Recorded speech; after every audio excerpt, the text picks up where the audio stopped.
Hey guys, it's Tamara. Thank you so much for coming back to my channel. Today we're going to be talking about 8 things that I think most foster and adopted children would like you to know that they never get a chance to verbalize or let us know. So thank you so much for those of you who have come back to my channel who are subscribed. And if you are new, I encourage you to hit the subscribe button and stick around with us. The benefits for you in today's video is that I'm going to highlight 8 things, hopefully I counted them correctly, 8 things that I think foster and adopted children would like you to know. So let me give you a little bit of background on how I know that these are possible things that adopted and foster children want you to know. So I've been in the field of mental health for 12 years now.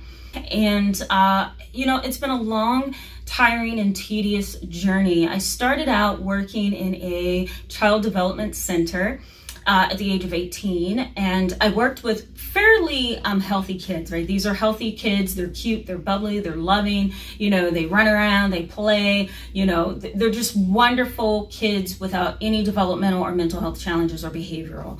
I started there, so I got a chance to see normative child development. And then when I was in college, I went to college. In my first year of college, I started seeing kids who were getting a little bit pushback from schools and daycares about behavior. So kids who would not listen, and kids who were hyperactive, and kids who were inattentive. And so I started working in a child developmental center where these kids were, but they had behavioral problems. Then I moved up to university work, and I did some research on fire setters and kids who had what's known as Pyromania. Very, very interesting. Most of these kids were oppositional defiant, and some of them had conduct disorder as well. And they would do things like kill animals and hurt animals and try to drown their siblings and set fires, and the list would go on. It was just a frightening phenomenon. And so, I continued to move up until I started working in a residential treatment center. Now, I worked in 3 different residential treatment facilities where kids were actually on locked units, where there was staff everywhere. And these kids were not permitted off the campus. It was like a college campus. They weren't allowed off the campus because they had a mental or behavioral problem or a personality disorder that was a harm and danger to somebody else, and primarily their own families. So when I started working there is where I started seeing most adopted and fostered children. Now, in these settings, a lot of child protective service agencies are involved, and these kids are typically passed around. They're often put into homes that may not be the proper fit, so then they're taken out. They're put back into an agency or a facility where they run into people like me, and then sometimes they are left in very abusive and dominating households. So foster and adopted kids have a lot that's going on around them and to them. And so I'm going to post an article that I did on this topic where I talk about 12 things that I think they wish you knew.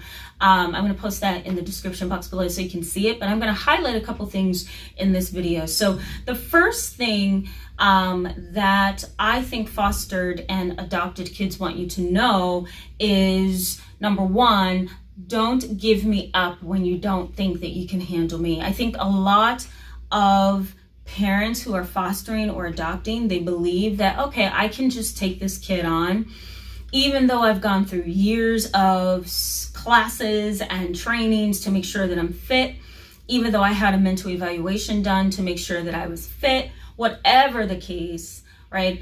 I'm just going to go ahead and give this kid back when I recognize that I can't handle them. So I think adopted and foster kids want you to know that they don't want you to give them up the moment that you can't help them, or the moment that, they show you they have a behavioral problem, okay? Next thing I think they want you to know is that they don't want you to give them up to another family. They want to stay where they are. Just because they're having emotional and behavioral problems doesn't mean that you're to give them up or to even entertain the idea that, okay, I think I'm going to give you up the minute you start creating problems in my family. If this were a biological child, you wouldn't be able to give them up right away. So I think a lot of foster and adopted kids want you to know that, I would appreciate if you not give me up the moment I begin to show you that I'm having severe problems. You wouldn't do that with your biological child. Another is, I was traumatized emotionally and psychologically by things before you even got me. And I was even traumatized by therapy. I think a lot of foster and adopted kids are traumatized by counseling in and of itself. They go to therapists who may or may not be trained appropriately. They're often misdiagnosed with reactive attachment disorder. They're often misconstrued to be really bad kids or kids who are less than or lower than other kids. So I think it's important for us to recognize that kids who are adopted and fostered have a lot of issues. And those issues occurred prior to them being fostered and adopted. And those issues may have also occurred at the hands of somebody that they thought they could trust, like a therapist. So we have to keep that in mind. Also, I think it's important to remember that kids who are adopted and fostered, they're afraid of everyone and everything. Sometimes they have very poor attachment. They have traumatic histories. They may have been physically and emotionally abused. Okay. We have to keep in mind that kids who are fostered and adopted come from histories that are really difficult. And so in order for us to be what they need us to be, and in order for us to give them what they need, we have to be mindful that they may be afraid of everyone and everything. So there's a defense up, there's a guard up. Okay, the next thing is sometimes I feel I have nothing to live for. Kids who are adopted and fostered may feel they have nothing to live for. They may have suicidal thoughts, they may have had homicidal tendencies, but all of that comes from a history of trauma and possibly even abuse and severe neglect. So we have to keep in mind that even though we adopt them and put them in nice homes and wonderful families and we're loving, doesn't mean that their trauma history has automatically disappeared, because they have a lot to work through. Not all, but most. Also, kids who are adopted and fostered, I think they would like you to know that they're lonely and they don't always know where they come from. And because of that, they get even lonelier, right? I don't know where I'm supposed to be. I don't know where I come from. I don't know who I am. I don't know why I have these problems. I don't know where my genetics stem from. That's a very lonely place for adopted and foster kids. So we have to be sensitive to that as well. And if you as a foster or adopted parent think that you're hurting, keep in mind that the kid is as well. They come from a very traumatic place. Whether or not they have consciously experienced trauma at the hands of someone, they have still experienced trauma. Infants experience trauma when they are passed off to somebody other than their parent, their biological parent. Sights, sounds, environments can also be traumatizing. An infant can be psychologically and emotionally impacted by arguing within an environment or a very unsafe and chronically unhealthy environment.